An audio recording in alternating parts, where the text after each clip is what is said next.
Peace. Assalamu alaikum wa rahmatullah.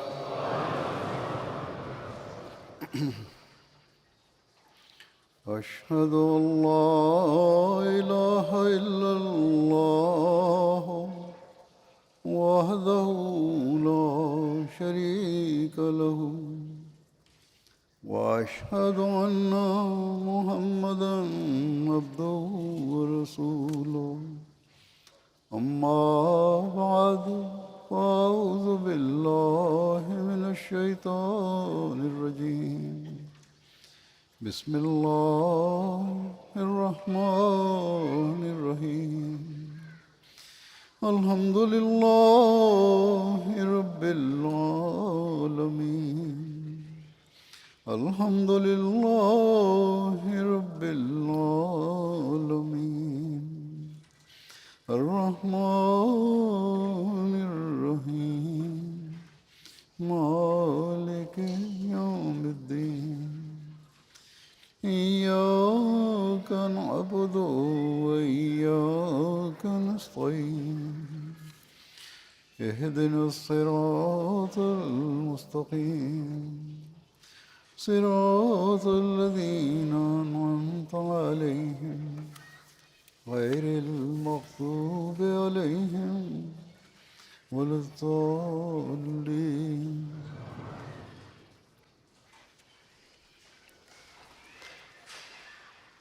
जैसा कि मैं इस साल Sebagaimana di tahun ini pada acara terakhir Jalsah Salanah UK dan pada pidato penutupan saya menyampaikan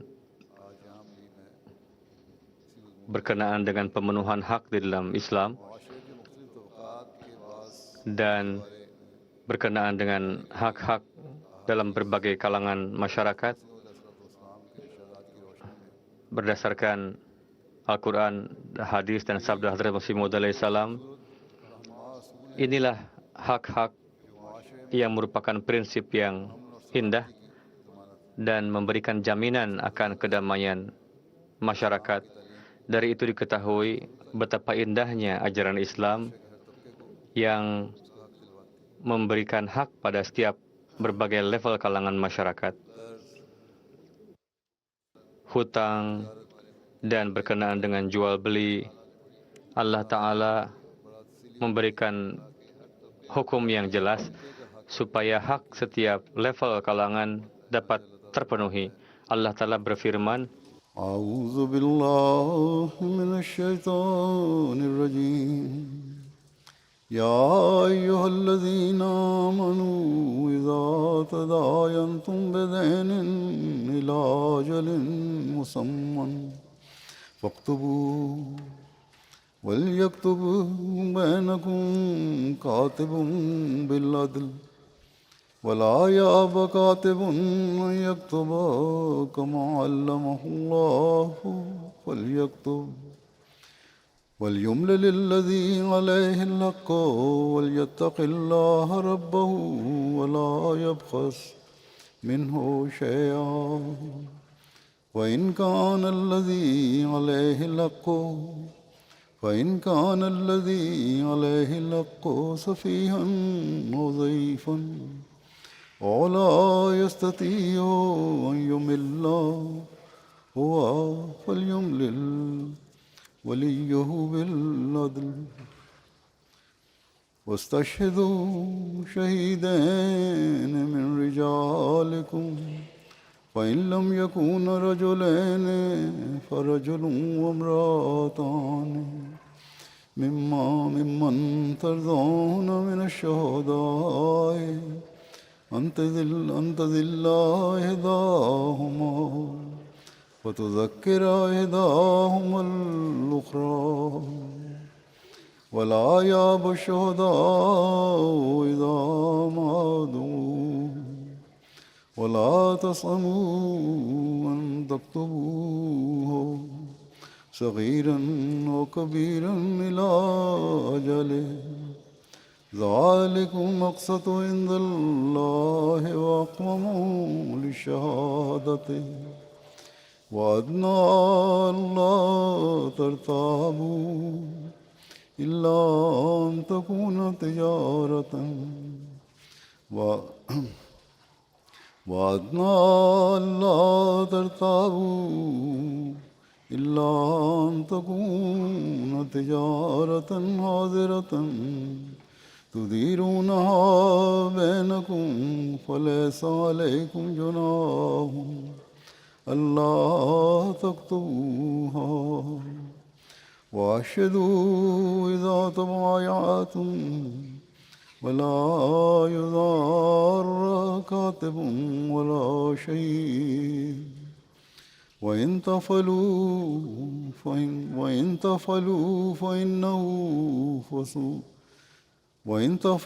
فإنه فسوق بكم واتقوا الله ويعلمكم الله والله بكل شيء عليم.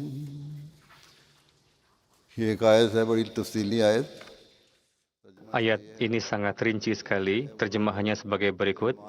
Hai orang-orang yang beriman, apabila kamu berhutang kepada sesamamu untuk masa tertentu, maka hendaklah menuliskannya, dan hendaklah seorang juru tulis di antaramu menuliskannya dengan jujur, dan janganlah juru tulis itu menolak untuk menuliskan, sebagaimana Allah telah mengajarkan kepadanya, maka hendaklah ia menuliskan. Dan hendaklah orang yang berhak, yakni yang berhutang itu mendiktekan, dan ia harus bertakwa kepada Allah Tuhannya, dan janganlah ia mengurangi darinya sedikit pun. Tetapi jika orang yang berhak itu kurang berakal atau lemah, atau ia tidak mampu mendiktekan, maka walinya harus mendiktekan dengan adil. Dan tetapkanlah 2 orang saksi laki-laki di antara kamu. Tetapi jika tidak ada 2 orang laki-laki, maka boleh seorang laki-laki atau 2 orang perempuan dari antara saksi-saksi yang kamu sukai. Supaya jika seorang dari kedua perempuan keliru, maka seorang lagi dapat mengingatkan yang lain. Dan janganlah saksi-saksi itu menolak apabila mereka dipanggil. Dan janganlah kamu enggan menuliskannya, baik kecil maupun besar, beserta batas waktu pembayarannya. Hal demikian adalah lebih adil di sisi Allah dan lebih menegakkan kesaksian serta lebih dekat supaya kamu tidak ragu. Kecuali jika perdagangan tunai yang kamu lakukan di antaramu, maka tidak ada dosa atasmu jika kamu tidak menuliskannya. Dan tetapkanlah saksi apabila kamu berjual beli.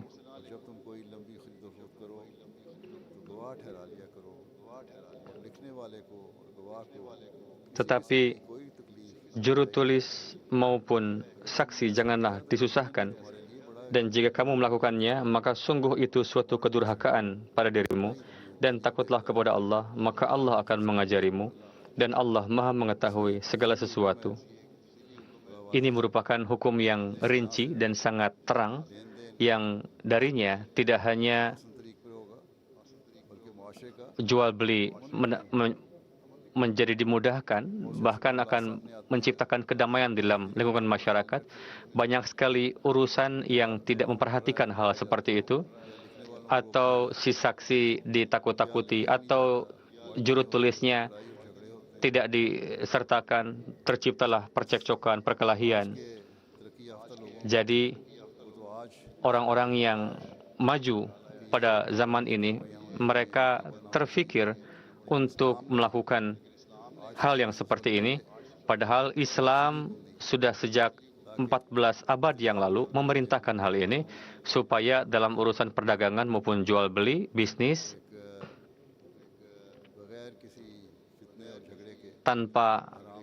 akan berlangsung tanpa adanya fitnah, percekcokan, dan lain-lainnya.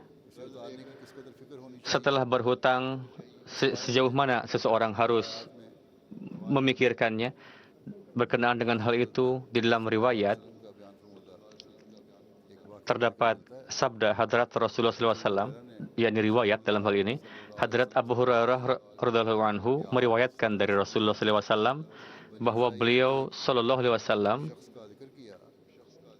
menyebutkan berkenaan dengan seseorang dari Bani Israel, yakni seorang Bani Israel menagih hutang kepada seseorang.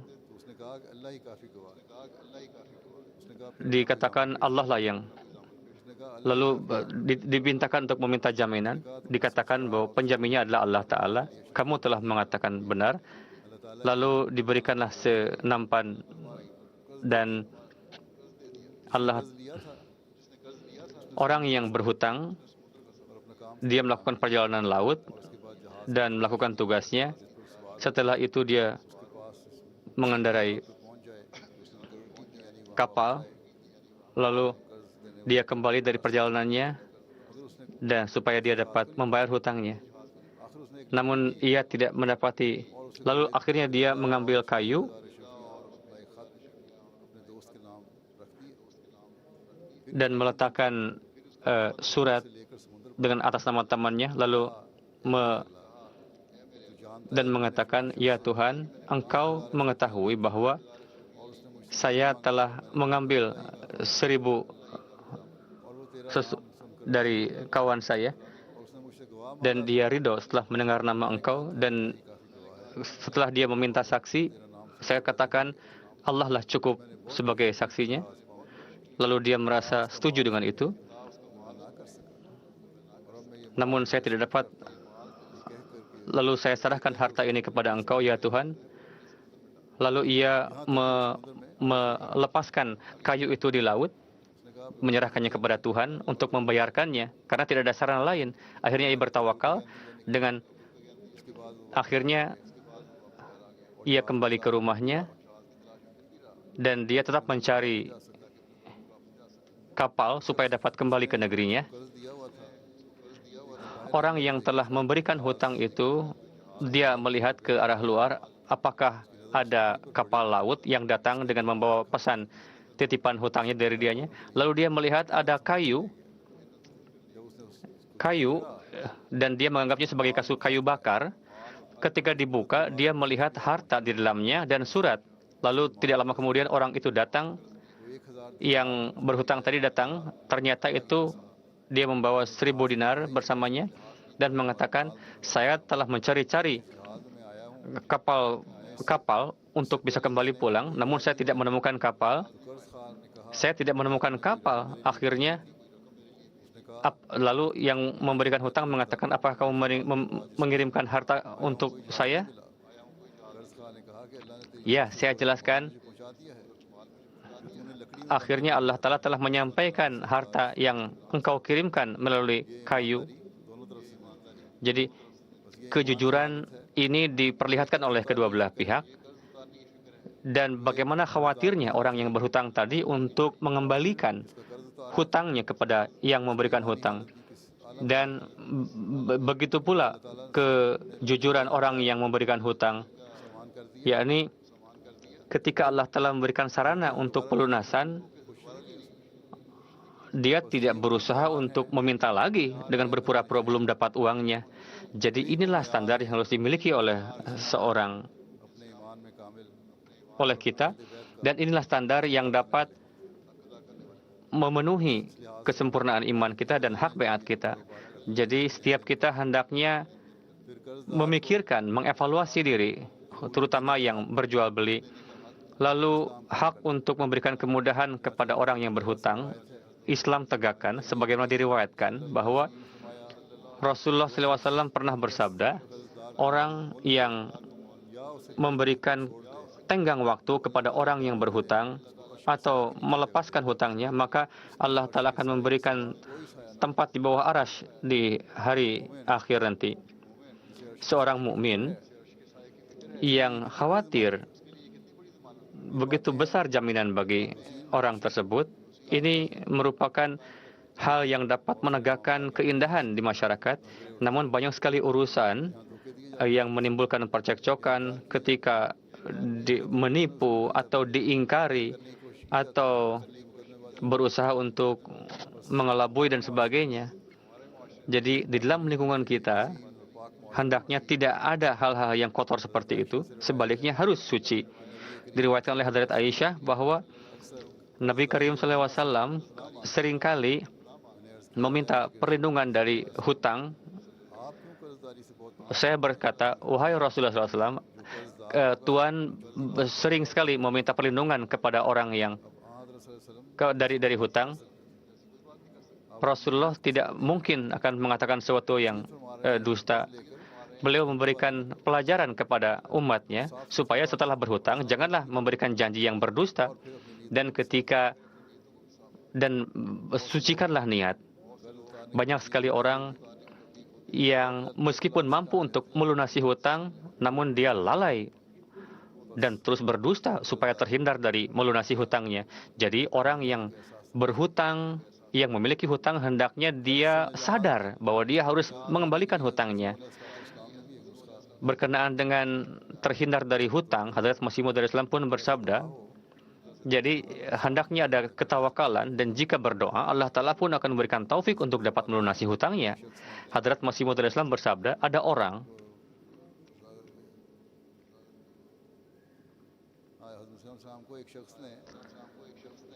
ada seseorang yang meminta doa kepada Masih Maud Islam untuk terlunas dari hutang. Banyak juga orang yang menulis surat kepada saya supaya terbebas dari hutang. Hadrat Masih Maud bersabda, banyak-banyaklah beristighfar. Untuk terhindar dari kegelisahan, istighfar merupakan cara yang baik. Bagaimana sikap Rasulullah SAW dalam pelunasan hutang? Suatu ketika ada seorang Yahudi datang. Rasulullah pernah berhutang kepada Yahudi itu, dan Yahudi datang untuk menagih. Meskipun belum tiba tenggang waktu pelunasan, Yahudi datang menemui Rasulullah. Namun Rasulullah tetap meminta maaf kepada Yahudi tersebut dan mengirim seorang sahabat, bawalah sejumlah uang untuk dilunasi kepada Yahudi. Ketika Yahudi bermulut lancang, sahabat emosi melihat itu, dan dia siap untuk menghukum orang Yahudi itu. Namun Rasulullah SAW bersabda, jangan kamu katakan apa-apa pada dia, karena saya memang harus melunasi hutang kepada si Yahudi ini, dan dia berhak untuk menuntut itu kepada saya. Ketika peristiwa itu terjadi, Hadrat Muhammad SAW bersabda bahwa ketika itu terjadi, Rasulullah sudah menjadi raja bagi Madinah dan kawasan sekelilingnya, dan daerah-daerah itu ada di bawah kekuasaan Rasulullah pada saat itu. Beliau orang yang berkuasa pada saat itu, dan setiap orang bisa memahami bahwa kesabaran Rasulullah ketika dilancangi oleh Yahudi tadi itu merupakan membuktikan kesabaran yang luar biasa beliau. Dan si Yahudi tadi terkesan melihat kerendahan hati dan kesabaran Rasulullah, sehingga si Yahudi itu baiat masuk Islam melihat akhlak Rasulullah dalam pelunasan hutang dan mengamalkan. Dan di saat itu waktu duha, ada orang yang datang dengan membawa jenazah, memohon kepada Rasulullah, wahai Rasulullah, mohon untuk salatkan jenazah ini. Rasulullah bertanya, apakah jenazah ini ketika hidupnya memiliki hutang? Orang mengatakan, dia punya hutang 2 dinar, wahai Rasulullah, dia tidak bisa melunasinya. Rasulullah menolak untuk menyolatkan jenazah tersebut. Kalian saja yang menyolatkan orang ini. Rasulullah SAW tidak biasa menyolatkan jenazah orang yang masih memiliki hutang. Hadrat Ali pernah ragu, jangan sampai orang-orang itu mahrum dari doa Rasulullah SAW. Lalu Hadrat Ali berkata kepada Rasulullah, wahai Rasulullah, 2 dinar ini biar tanggung jawab saya akan lunasi nanti. Lalu Rasulullah akhirnya berkenan untuk menyolatkan jenazah orang tersebut. Lalu Hadrat Ali bersabda, jazakallah khairan. Hadrat Ali membayarkannya.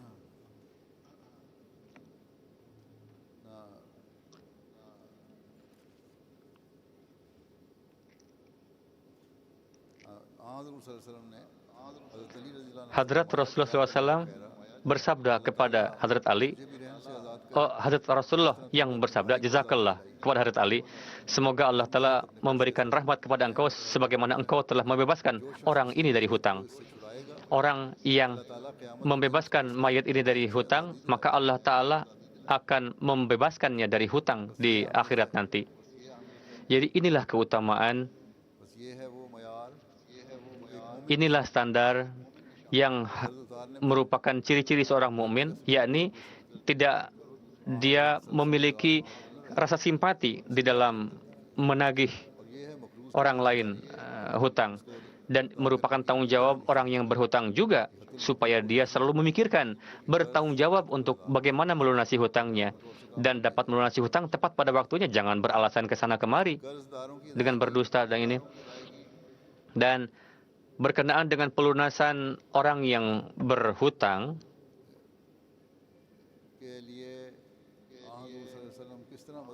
bagaimana Rasulullah SAW biasa menolong orang-orang untuk melunasi hutangnya, khususnya mereka yang memberikan pengorbanan bagi agama.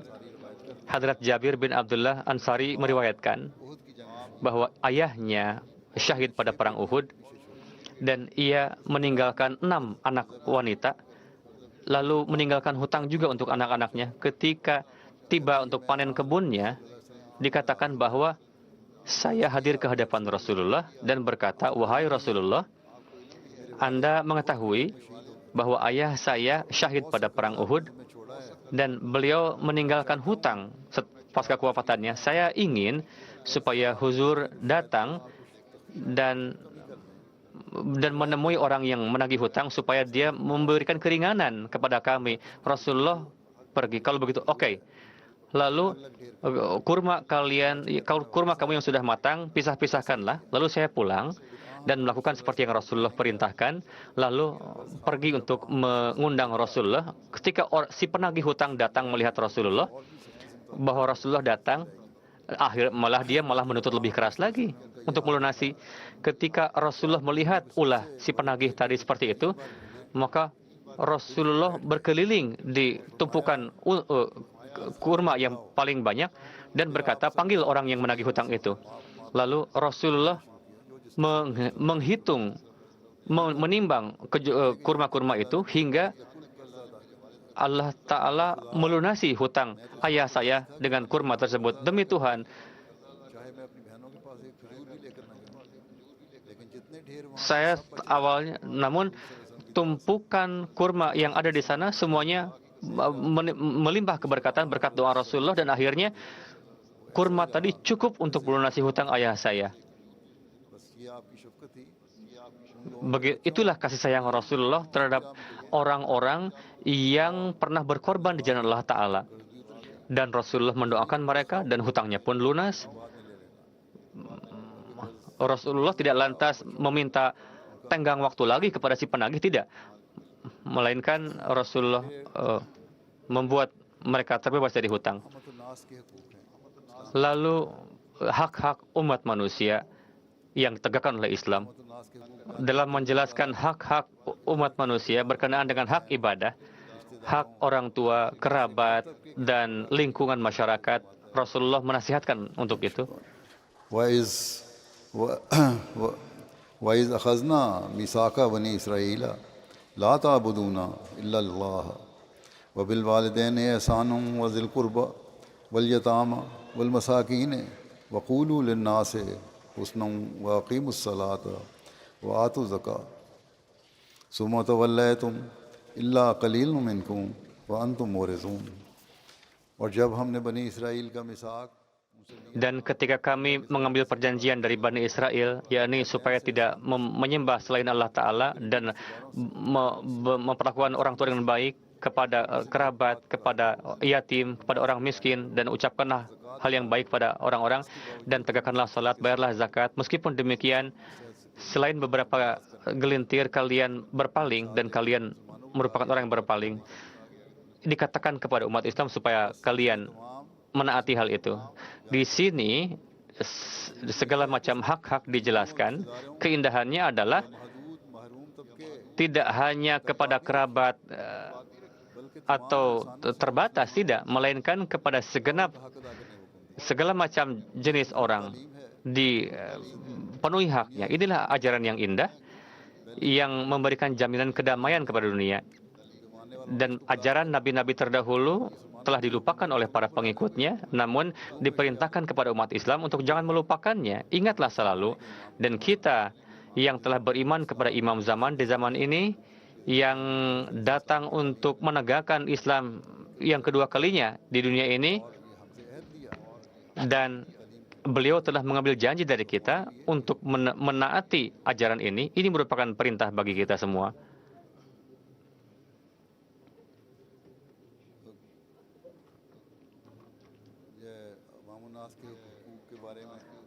Berkenaan dengan hak-hak masyarakat awam, bagaimana Islam melindungi hak-hak orang-orang dan tanpa membedakan agama seseorang, menegakkan kehormatan. Bagaimana jenazah dihormati. Hadrat Jabir bin Abdullah meriwayatkan, di hadapan kami ada jenazah yang sedang dibawa. Rasulullah melihat itu berdiri untuk menghormati, dan kami pun ikut berdiri. Lalu kami berkata, wahai Rasulullah SAW, jenazah yang ini adalah jenazah Yahudi. Rasulullah bersabda, jika kamu melihat jenazah, berdirilah. Terlepas dari apakah jenazah itu jenazah Yahudi atau siapapun itu. Kewajiban kita adalah untuk menghormatinya. Coba lihat Maulwi Pakistan. Mereka mengitukan Rasulullah, tapi mereka malah bersikap yang sebaliknya. Mereka malah ingin menggali atau menghalang ketika orang Ahmadi akan dikuburkan, malah ingin menggali kuburan orang Ahmadi dan melakukannya. Hadrat Anas meriwayatkan dari Rasulullah SAW, Rasulullah pernah bersabda, di antara kalian tidak ada mukmin sebelum mereka menyukai apa yang disukai untuk saudaranya. Dan apakah setelah itu akan menimbulkan kedamaian dengan ajaran seperti itu? Yakni beliau, penuhilah hak-hak saudara kalian. Hak itu apa? Apa yang kalian sukai, terapkan juga itu untuk saudaramu. Abu Nazrah meriwayatkan, ada seorang yang meriwayatkan, beliau mendengar Rasulullah pernah bersabda dalam khutbah, wahai manusia, Tuhanmu adalah satu dan ayahmu satu, dengarlah. Tidak ada keunggulan atas orang Arab di atas yang lainnya, tidak juga orang putih kepada orang hitam, tidak juga sebaliknya. Ya, namun ketakwaanlah yang membedakan. Jadi ketika tidak ada keutamaan, semuanya sama, semuanya saudara, hendaknya saling menghormati. Dan itu merupakan perintah yang tidak ditemukan di dalam agama lain. Hadrat Aqdas Masih Maud alaihi salam di dalam syarat bayat menekankan juga syarat tersebut. Ini syarat yang keempat yang berbunyi seperti itu, yakni bagaimana beliau menekankan untuk memenuhi hak satu sama lain. Di dalam syarat keempat berbunyi, yakni umumnya umat Islam, umumnya umat manusia, dan khususnya umat Islam, tidak akan memberikan kesulitan, penderitaan, tidak dengan lisan, tidak dengan tangan, tidak juga dengan cara apapun. Hadrat Masih Maud alaihi salam bersabda, bersikap penuh kasih sayang kepada umat manusia dan bersimpati merupakan ibadah yang luar biasa kepada umat manusia, dan bersikap kasih sayang merupakan ibadah yang besar, dan ini merupakan sarana agung untuk meraih keridhaan Allah Ta'ala. Namun saya saksikan sisi ini malah lemah, malah menganggap hina kepada pihak lain dan mengolok-olok. Alih-alih dia menolong, membantu, ini merupakan tugas kita pada masa ini untuk menampilkan rasa simpati kepada umat manusia, dan sebarkanlah itu dan sadarkanlah dunia akan hal itu. Hadrat Aqdas Masih Maud alaihi salam bersabda, akhlak merupakan tangga untuk setiap kemajuan. inilah hukukul ibad yang menguatkan hukukullah, akhlak yang mulia. Dengan akhlak mulia memenuhi hak hamba-hambanya, dan jika hak hamba terpenuhi akan menjadi penguat untuk pemenuhan hak Allah Ta'ala. Orang yang bersikap baik kepada umat manusia, maka Allah Ta'ala tidak akan menyia-nyiakan keimanannya. Ketika manusia bekerja untuk meraih keridhaan Allah Ta'ala dan bersikap simpatik pada hambanya yang lemah, orang lain yang lemah, maka keimanannya akan kuat. Namun ingatlah bahwa akhlak yang diniatkan untuk ria, untuk pamer, harus keluar dari nurani, dari hati kalbu yang dalam. Suara itu bukan untuk pamer. Jadi jangan, dikarenakan tidak ada keikhlasan, tidak memberikan manfaat apa-apa.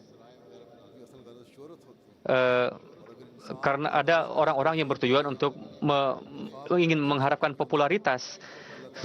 Meskipun kecil amalan manusia, Allah Ta'ala tidak akan menyia-nyiakannya, dan Allah Ta'ala akan membalasnya. Saya di dalam Tazkiratul Aulia mendapati bahwa ada seorang waliullah bersabda, suatu ketika hujan turun sampai berhari-hari, saya melihat ada orang tua yang berusia 80 tahun, penyembah api, dia sedang memberi makan burung. Saya berpikir orang itu kafir, sehingga amalan orang kafir sia-sia, katanya. Dia berpikir, apakah dengan amalan baik kamu ini, kamu akan mendapatkan balasan? Lalu waliullah mengatakan, ketika saya pergi naik haji, saya melihat orang kafir yang pernah memberikan makan kepada burung-burung tadi sedang melakukan tawaf. Orang tua itu mengenal saya. Coba lihat, katanya. Saya mendapatkan ganjaran dari biji-bijian yang aku berikan kepada burung-burung itu. Jadi atas kebaikan orang kafir itu yang telah memberikan makan kepada burung, Allah Ta'ala membalasnya dengan memasukkannya dia ke dalam Islam. Seorang sahabat bertanya kepada Rasulullah, saya membelanjakan banyak pengorbanan ketika jahiliyah, apakah saya akan mendapatkan pahalanya? Rasulullah menjawab, ya, disebabkan oleh pengorbanan harta yang kamu lakukan ketika masa jahiliyah itulah kamu menjadi muslim sekarang. Dari itu diketahui bahwa Allah Ta'ala tidak menyia-nyiakan amalan seorang walaupun sekecil-kecilnya yang dilakukan dengan keikhlasan. Begitupun sikap simpati kepada makhluk, umat manusia dapat memenuhi hukukullah. Jadi perlakuan baik kepada umat manusia merupakan sesuatu yang jika ditinggalkan, maka dia akan menjadi hilang akhlaknya, dan dia akan tetap menjadi manusia selama dia bersikap baik kepada sesama saudaranya. Jadi tidak membeda-bedakan ketika memberikan. Hazrat Masih Maud alaihissalam bersabda, "Man qatala nafsan bi ghairi nafsin aw fasadin fil ardi, faka'annama qatalan nasa jami'a." Faka'annama qatalan nasa jami'a. yakni siapa saja yang membunuh seorang, maka ia sungguhnya tidak hanya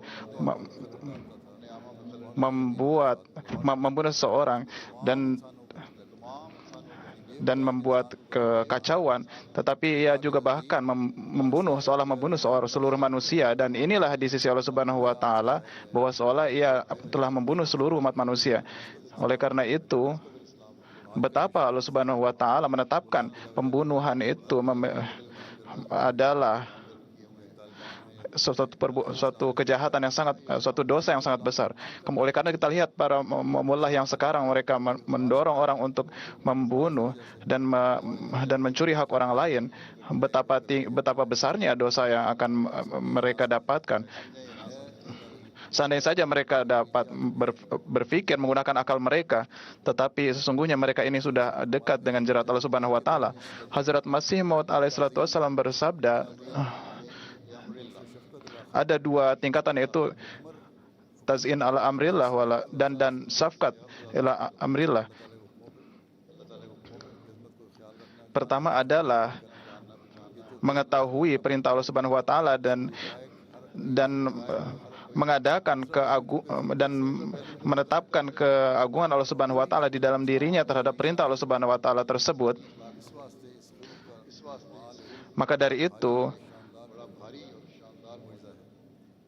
di dalam corak khuluk ini terdapat keagungan. Kita lihat bagaimana dari contoh Rasulullah SAW, di mana orang-orang di sekitar beliau pun masuk Islam karena ketinggian akhlak beliau. Ada seorang musyrik Kristen yang sahabat itu menjadi tamu. Orang musyrik itu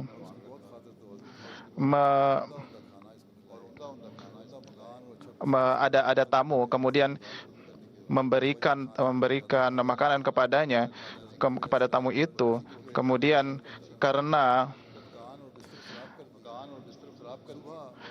tamu itu merusak ranjang, mengotori ranjangnya. Kemudian tatkala tamu tersebut pulang, karena mungkin tamu itu malu karena telah mengotori ranjang itu, akhirnya beliau SAW dengan tangan berberkat beliau membersihkan sendiri kotoran itu. Dan akan tetapi karena satu keperluan atau ada barang yang tertinggal, ia kembali, dan pada saat itu Rasulullah SAW tidak memperlihatkan sedikit pun ketidaksukaan beliau kepada orang tersebut, akan tapi justru menghormati tamu tersebut. Dan tamu tersebut telah menjadi sedemikian rupa terkesan dengan apa yang beliau perlihatkan, akhlak yang beliau perlihatkan. Dan inilah ketinggian akhlak beliau. Oleh karena itu, mujizat akhlak beliau merupakan dalil dari kebenaran beliau yang luar biasa, dan inilah yang harus diperlihatkan pula oleh para Ahmadi. Ini adalah standar yang harus dimiliki oleh setiap Ahmadi sekarang ini. Hazrat Muhammad Mustafa Muhsin Insaniyat Rahmatul lil Alamin Ghulam Ahmad ki Khilafat Ahmadiyah Hazrat Amir al-Mu'minin Nare Takbir. Hazrat Masih Maud alaihissalam bersabda, asas kita adalah kita harus simpati kepada segenap manusia. Jika seorang melihat tetangganya yang Hindu, yaitu Ahmadi, kemudian ia tidak menolongnya, maka dengan yakin saya menyatakan bahwa ia bukan dari jemaatku. Jika ada Ahmadi yang melihat seorang membunuh seorang Kristen, kemudian ia tidak menolongnya, maka saya mengatakan bahwa ia bukanlah dari jemaatku.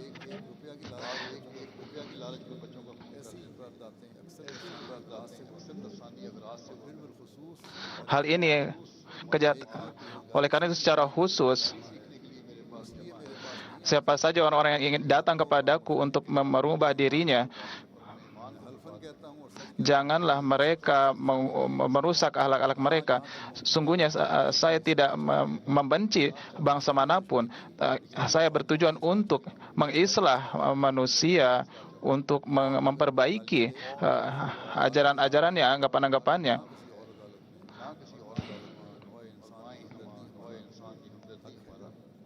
Dan kewajiban kita adalah untuk memberikan simpati dan empati kepada segenap umat manusia.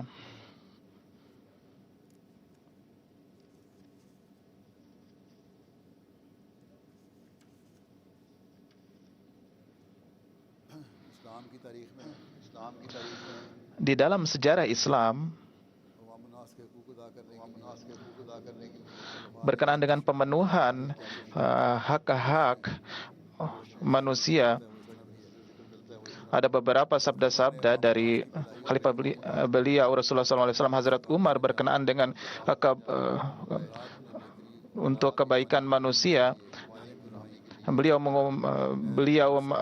menyuruh membangun sumur-sumur supaya penduduk dapat mudah mendapatkan air. Kemudian untuk pengairan, beliau pun mengadakan kanal-kanal untuk memudahkan pengairan. Kemudian ketika ada kekeringan, Hazrat Umar menulis surat kepada Hazrat Amr bin As. Hazrat Umar memanggil Hazrat Amr supaya membuat membuat kanal supaya jangan sampai ada kekeringan dan juga supaya kapal-kapal bisa datang dan kanal tersebut dibuat dalam kurun waktu yang singkat yaitu 6 bulan. Jadi yang dalam menggabungkan Laut Mediterania dan Laut Merah ini Hazrat kan tetapi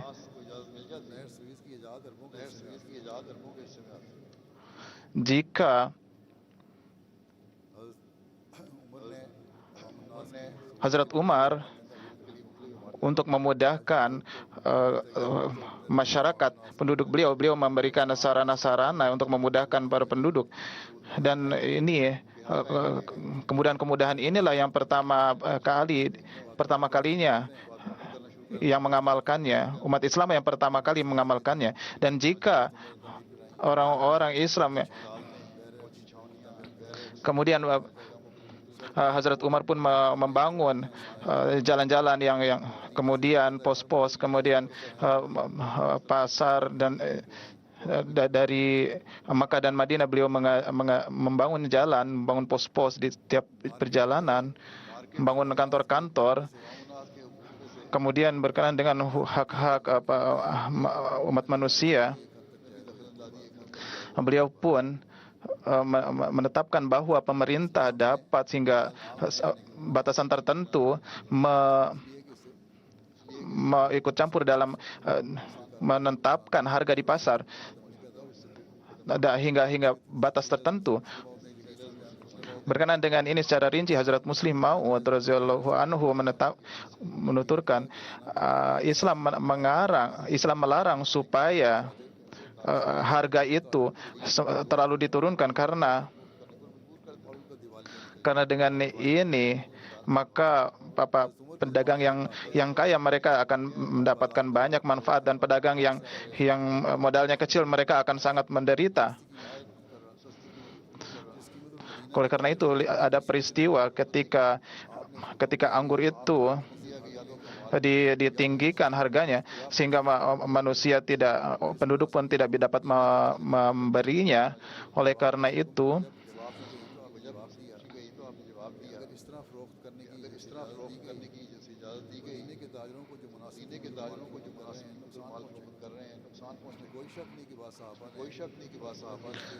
tidak dilakukan lagi bahwa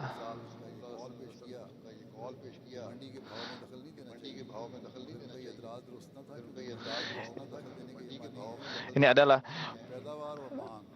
sabda Hazrat Umar radhiyallahu anhu tatkala beliau mengendalikan harga pasar supaya penduduk pun mendapat manfaat darinya dan juga beliau mengupayakan supaya jangan sampai para penjual baik itu yang memiliki modal besar maupun kecil mereka tidak mendapatkan kerugian. Hazrat Umar berupaya untuk mengadakan suatu perimbangan di dalamnya.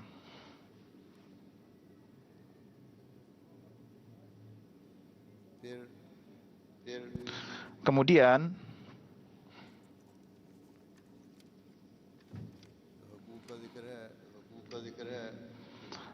selain berkenaan dengan pemenuhan hak-hak ini, yaitu kemudian berkenaan dengan pemenuhan hak-hak para penduduk oleh pemerintah, Allah Ta'ala berfirman, Ya ayyuhalladzina amanu atiyullaha wa atiyur rasulah wa ulil amri minkum fa in tanaza'tum fi syai'in farudduhu ilallahi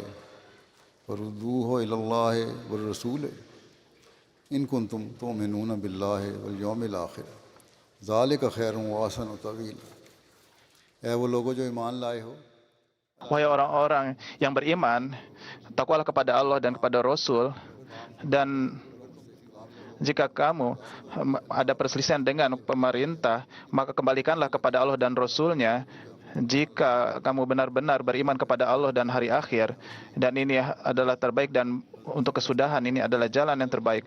Hazrat Masih Maud alaihi salatu wasallam bersabda, ul amar berarti secara lahiriah adalah raja dan secara rohani adalah imam zaman. Oleh karena itu janganlah bertentangan dengannya. Kita lihat di pemerintahan barat ini, jika pemerintah memenuhi hak-hak kita dan memberikan izin kita untuk bertablik, maka hukum undang-undang yang ada di sini, di pemerintah ini, maka ini merupakan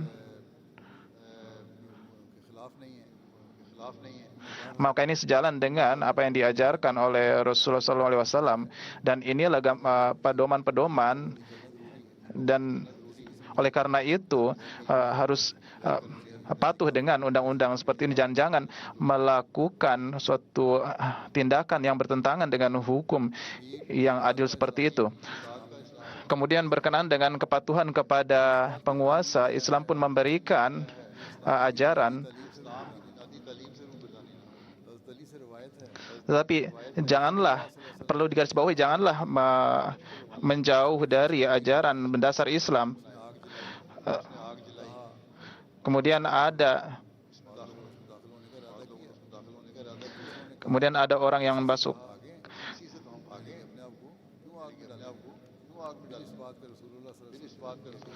Kemudian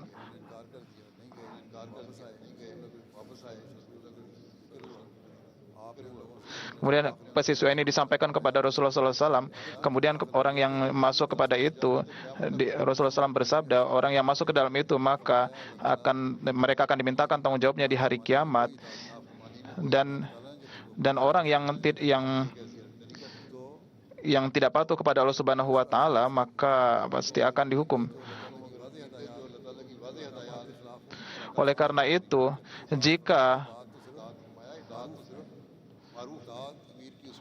itu, kepatuhan kepada amir itu, penguasa itu adalah kepada hal-hal yang ma'ruf. Jika penguasa menyuruh untuk menolak Allah dan perintah Allah dan Rasulnya, maka janganlah mengikutinya. Oleh karena itu, bunuh diri itu adalah haram. Jika perintah penguasa adalah untuk bunuh diri, maka janganlah, karena itu tidak sesuai dengan perintah Allah dan Rasulnya. Apakah kewajiban dari penguasa, pemerintah? Hazrat Fathul Masih Tsani radhiyallahu anhu dalam tafsir beliau menulis, kewajiban yang pertama adalah pemerintah harus memenuhi kewajiban pendidikan, kewajiban kehidupan, dan bertanggung jawab atas semuanya. Oleh karena itu Rasulullah SAW bersabda,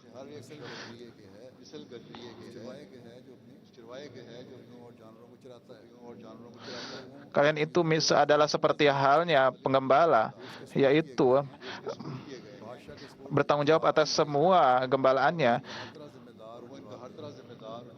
Oleh begitu pula pemerintah bertanggung jawab atas segala kebaikan dari penduduknya. Kemudian seperti halnya keluarga yang bertanggung jawab dengan kebaikan istri, kebaikan keluarganya, dan kemajuan mereka adalah suaminya, adalah laki-laki.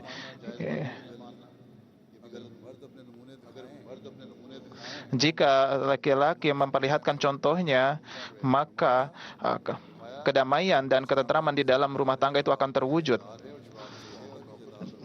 Pemimpin keluarga itu bertanggung jawab dengan keluarganya. Demikian juga dengan di dalam lingkungan kerja, mereka yang merupakan atasan akan dimintai pertanggungjawaban atas para bawahannya.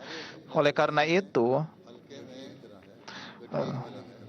segala sesuatu, segala lingkungan itu, setiap atasan itu adalah seperti halnya gembala yang bertanggung jawab atas gembalaannya, baik itu mulai dari ruang lingkup pemerintah, di mana pemerintah bertanggung jawab kepada penduduknya, hingga lingkupan yang paling kecil sekalipun.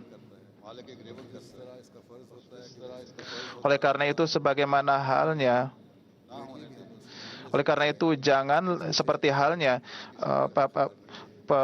penggembala, yaitu menjaga gembalaannya, kemudian memberikannya makan, kemudian menjaganya dari serangan serigala. Itu seperti itulah penguasa pun ya, seperti inilah yang harus dilakukan oleh penguasa untuk yaitu menjaga masyarakatnya dan memperhatikan segala kebutuhannya, memperhatikan pendidikannya, makan minumnya, memperhatikan tempat tinggalnya, kesehatannya, dan juga segala sesuatu yang berkenaan dengannya.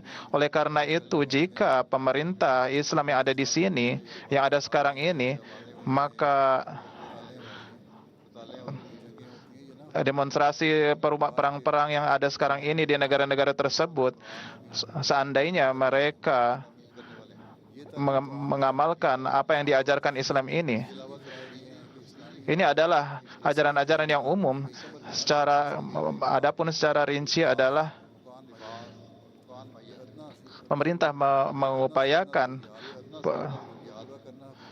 pemenuhan pakaian, kemudian makanan dari penduduknya. Banyak sekali hal-hal rinci lagi yang harus dipenuhi oleh penguasa atau pemerintah.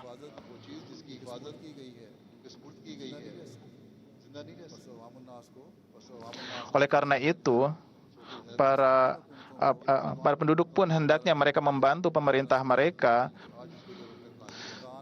Oleh karena itu kita lihat bahwa pemenuhan hak-hak penduduk ini tengah dipenuhi oleh pemerintah di barat, dan mereka mengamalkan ajaran Islam. Ubaidullah bin Ilyas datang kepada Muqil bin Yasar. Saat itu ia sedang sakit. Ditanyakan keadaannya. Saya akan menyampaikan suatu hadis sabda Rasulullah SAW yang belum pernah saya sampaikan. Rasulullah SAW bersabda, ketika Allah Ta'ala menjadikan seorang sebagai penguasa dan pemerintah, dan kemudian ia berdosa, kemudian ia berdusta, maka Allah Subhanahu Wa Ta'ala mengharamkan surga untuknya. Kemudian Hazrat Umar berkenaan dengan berkenaan dengan kewajiban penguasa, banyak sabda-sabda beliau. Hazrat bin Aslam meriwayatkan ketika ada kekeringan, semua orang Arab itu berkumpul bermusyawarah. Kemudian Hazrat Umar mengatakan supaya mengumpulkan orang, supaya mengupayakan makanan dan dari pagi hingga siang dan menyebarkan makanan. Kemudian ada juga satu kelompok ketika maka ternyata ada 7.000 orang yang belum dapat makanan. Oleh karena itu Hazrat Umar segera bersabda bahwa semua orang yang belum dapat makanan itu harus ditulis secara rinci, dan mereka harus diberikan makanan secara rutin setiap hari hingga belum turun hujan. Ketika turun hujan, maka Hazrat Umar bersabda supaya menyiapkan transportasi untuk orang-orang yang banyak datang ke Madinah karena untuk mencari makanan dari kelaparan mereka setelah datangnya hujan. Kemudian berkenaan dengan pemenuhan kewajiban yang harus dilakukan oleh pemerintah, dan bagaimana contoh keadilan yang diperlihatkan oleh Hazrat Umar, beliau alaihissalatu wassalam, beliau radhiyallahu anhu, seperti halnya banyak peristiwa saat beliau menaklukkan tempat-tempat yang sangat luas. Demikian pula contoh seperti beliau diperlihatkan juga oleh Hazrat Abu Bakar radhiyallahu an dalam kekhalifahan beliau. Beliau memenuhi hak-hak para penduduk zimmi yang tidak memeluk Islam, dan beliau radhiyallahu an, yaitu khalifah beliau, menjaga semua tempat ibadah, baik itu gereja, baik itu tempat-tempat ibadah orang Yahudi. Khalifah Rasulullah SAW tidak menghancurkan, bahkan menyuruh untuk menjaganya dan tidak melarang untuk menghidupkan, untuk membunyikan bel di gereja. Oleh karena itu, sedemikian rupa contoh kebebasan beragama yang diperlihatkan oleh para khalifah Rasulullah SAW.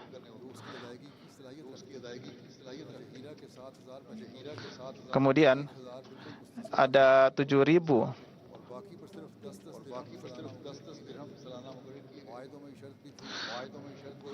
Kemudian berkenaan dengan perjanjian perjanjian berkenaan dengan mengambil jizyah atau pajak kepada yang kesulitan membayarnya, para khalifah Rasulullah SAW pun membebaskannya atau ini satu hal yang sangat luar biasa. Kemudian Hazrat Umar radhiyallahu an berkenaan dengan kewajiban yang harus dilakukan oleh para penguasa, beliau jelaskan, Hazrat Salma bin Siyas menuturkan, Hazrat Umar bin Khattab bersabda, wahai para penguasa, ada kewajiban-kewajiban engkau. Anda sekalian harus melakukan banyak kebaikan kepada penduduk-penduduk Anda sekalian,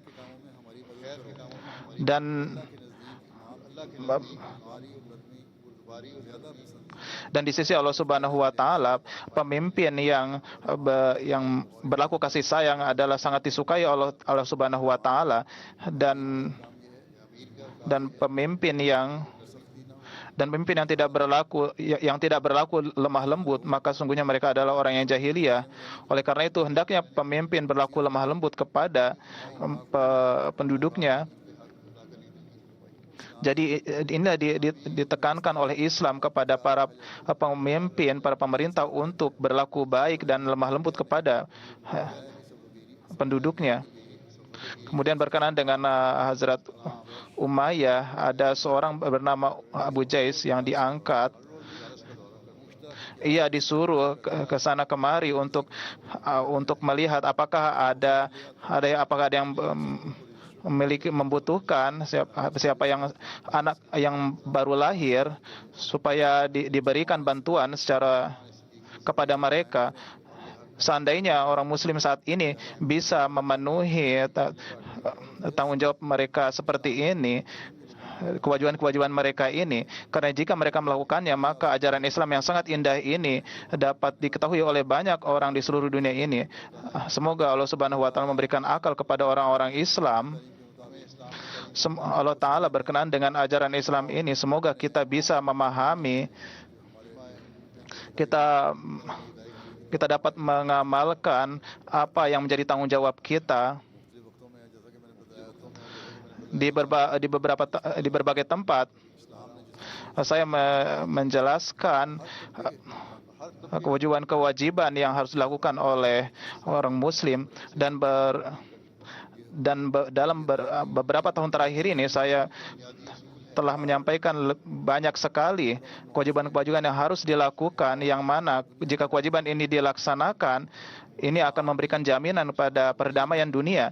Dan sesungguhnya agama Islamlah yang sampai kedalaman ini menekankan kepada kita semua untuk mengamalkannya. Oleh karena itu, hendaknya para Ahmadi mereka mengadakan perubahan yang sejati dan menekankan pada pemenuhan kewajiban ini, dan juga mengajak dunia untuk mengamalkan ini. Dan karena dunia memerlukan ajaran seperti ini, orang-orang non-Muslim mereka harus mengetahui ajaran ini. Setiap kita harus mengamalkan ini. Semoga Allah Subhanahu wa taala menurunkan taufik kepada kita. Kini kita berdoa. Semoga Allah Subhanahu wa taala menganugerahkan kepada mereka yang hadir di jalsa ini, semoga bisa pulang kembali ke tempatnya masing-masing secara selamat. Kedua, akan saya sampaikan juga ada perintah dari memang dari pemerintah bahwasanya COVID itu, wabah COVID menurut pemerintah sudah berakhir, tetapi kita lihat bagaimana ada beberapa orang juga yang terserang COVID lagi. Oleh karena itu hendaknya kita harus berhati-hati, dan obat homeopati jika tidak dilarang oleh pemerintah sini, dan memang tidak dilarang, hendaknya mengkonsumsinya. Semoga Allah Subhanahu wa taala menjaga kita semua, dan semoga Allah Subhanahu wa taala melindungi kita semua dan sampai kepada rumahnya masing-masing dengan selamat. दुआ कर लें। Doa dimulai.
आमीन।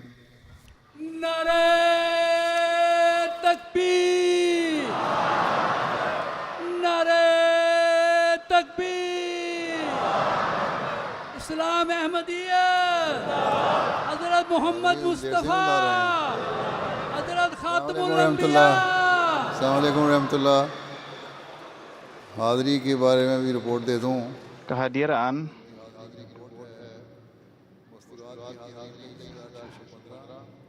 23.000 dari wanita, 23.000 kaum pria.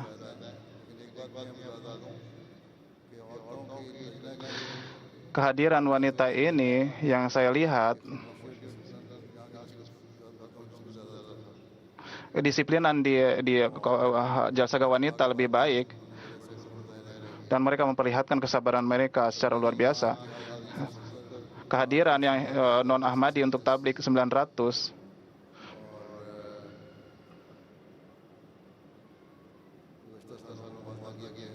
jika dibandingkan dari tahun lalu, ada pertambahan tambahan 4.000 dari tahun yang sebelumnya.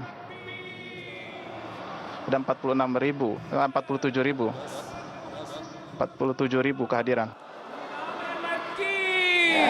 खिलाफत अहमदिया, हजरत अमीरुल मोमिनीन, हजरत खलीफतुल मसीह अल खामिस।